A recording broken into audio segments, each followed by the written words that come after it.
ఓయప్ప కేసీఆర్ ఇన్ని అప్పులు చేసిండు అన్ని అప్పులు చేసిండు పెద్ద దుష్ప్రచారం చేసిరి. ప్రపంచంలో సంపన్న దేశమైన అమెరికా నుంచి పేద దేశాల దాకా అప్పులు అనేది వాళ్ళ ఆర్థిక వ్యవస్థలో భాగం. అప్పులు చేసి సంపద సృష్టిస్తారు, ఎకానమీని పెంచుకుంటూ పోతారు ఆయా సందర్భాలను బట్టి. ఇక దీన్ని మసిపూసి మారేడుకాయ చేసి తెచ్చిన అప్పుల మొత్తం మీద కేసీఆర్ ఇంటికి తెచ్చుకున్నట్లే వాడుకున్నట్లే దుష్ప్రచారం చేసి చాలా నీచంగా చులకనగా మాట్లాడి ప్రజలు రెచ్చగొడుతారు కదా. మరి 100 రోజులకే 16,400 కోట్లు ఎట్లా చేస్తారు మీరు?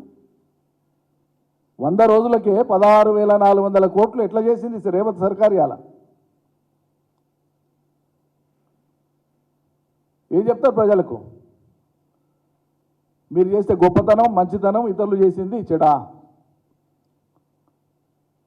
ఒకటి మాట్లాడే ముందు రేపు ఈ పరిస్థితి వస్తే ఏం జవాబు ఇవ్వవలసి ఉంటుందో అనేటువంటి స్పృహతో మాట్లాడాలి. ఎప్పుడు మాట్లాడినా ప్రభుత్వాలను నడిపేవాళ్ళు కానీ ప్రభుత్వాలకు వద్దామనుకునేటువంటి వాళ్ళు కానీ అలా మీరు మాట్లాడినప్పుడు మీకు స్పృహ ఉండాలి. అప్పుల గురించి మాట్లాడినప్పుడు నిలదీసి మాట్లాడతారు కదా. వాళ్ళు ఇలా ఎట్లా చేస్తున్నారు? పోనీ చేసిండ్రు. మేము తొలి ప్రాధాన్యతగా రైతాంగాన్ని వ్యవసాయాన్ని ఎంచుకున్నాం. అలా